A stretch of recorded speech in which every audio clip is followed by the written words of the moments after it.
My new book is 75 Years of the Lockheed Skunk Works.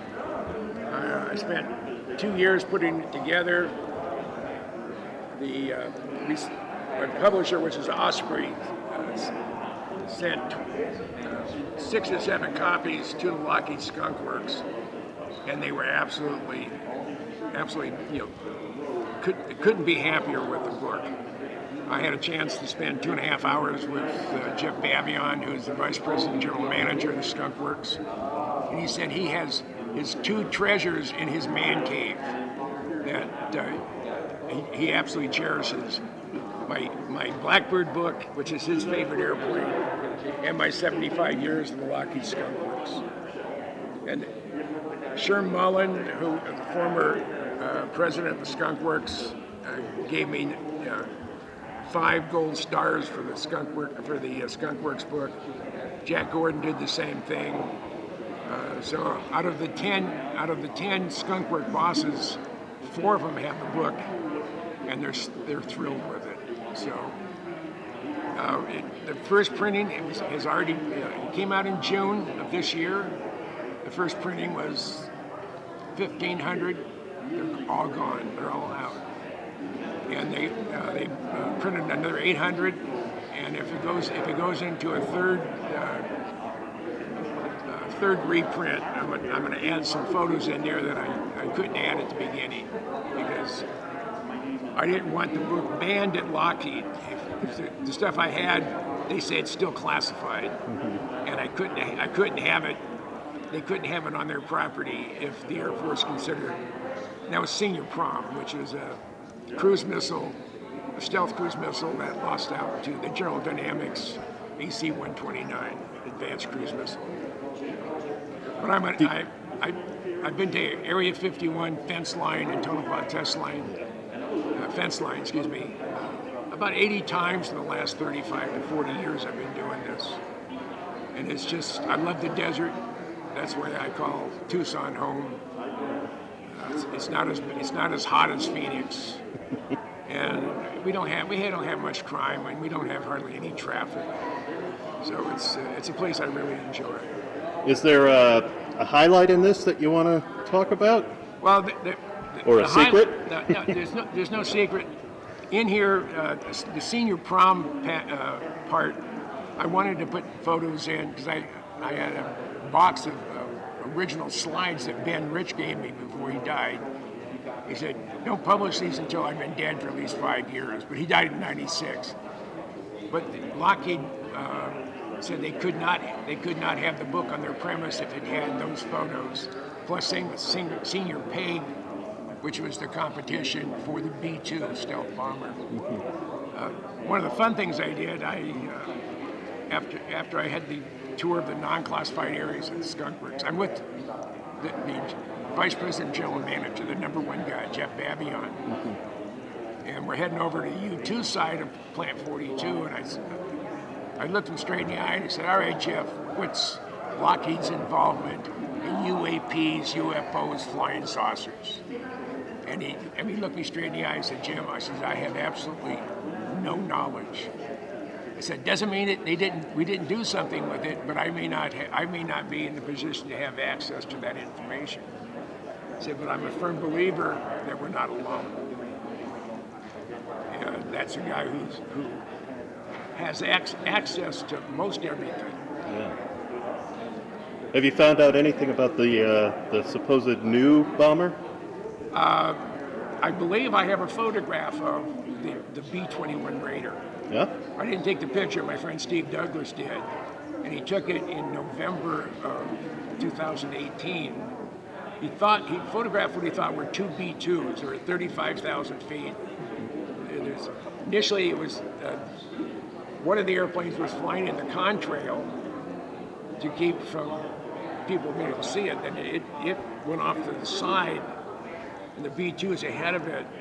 When Steve took the photo, the B-2 has 5 trailing edge points. This thing only had 3. I figured because it was flying with a B-2, I was able to get a rough estimate of its wingspan between 125 and 130 feet. it looks like it has four engines, but only one weapons bay.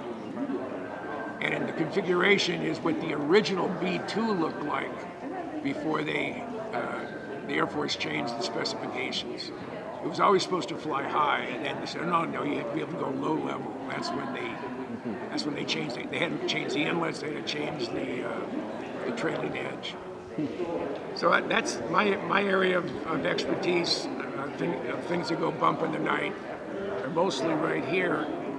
But I've also, the same people that deal with this are also, people that may have had direct experience with UFOs.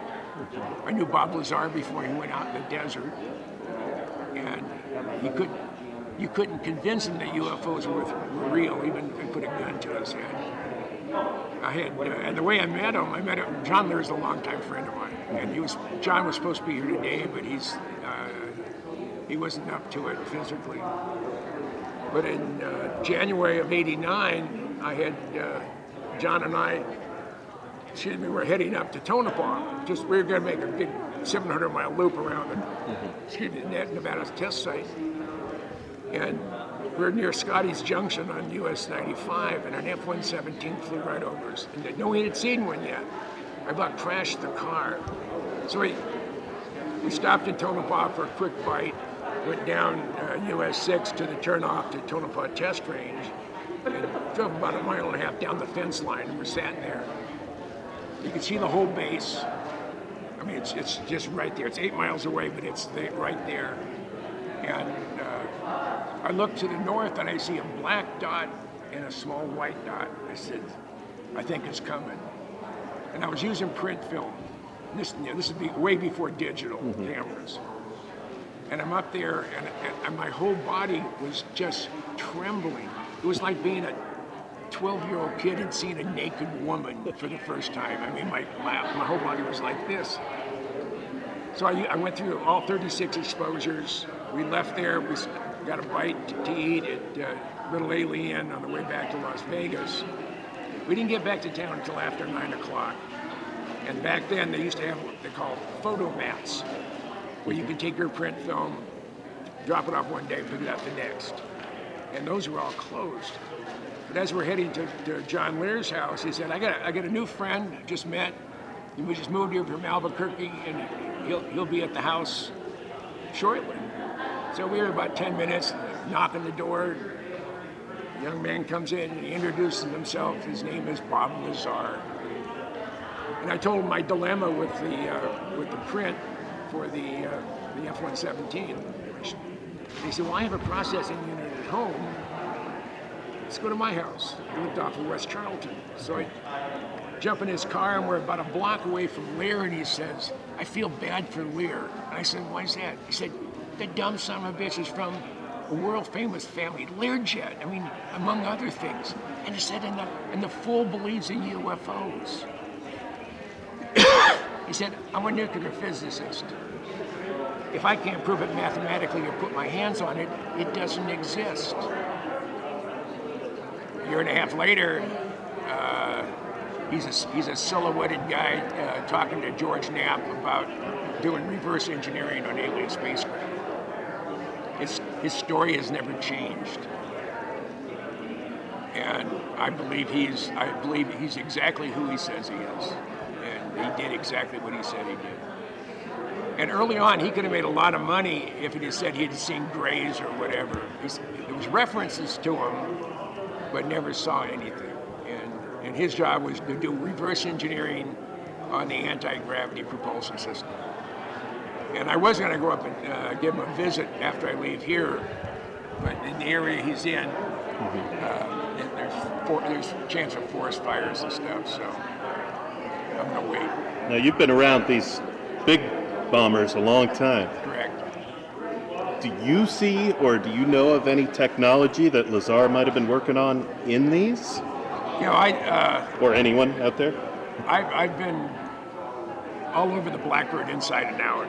Same with, I've been in the cockpit of the B-2. I walked on top, looked inside the inlets. The only thing they didn't want me to shoot was the exhaust ejector, because it's a variable ramp, the thrust vectoring. And there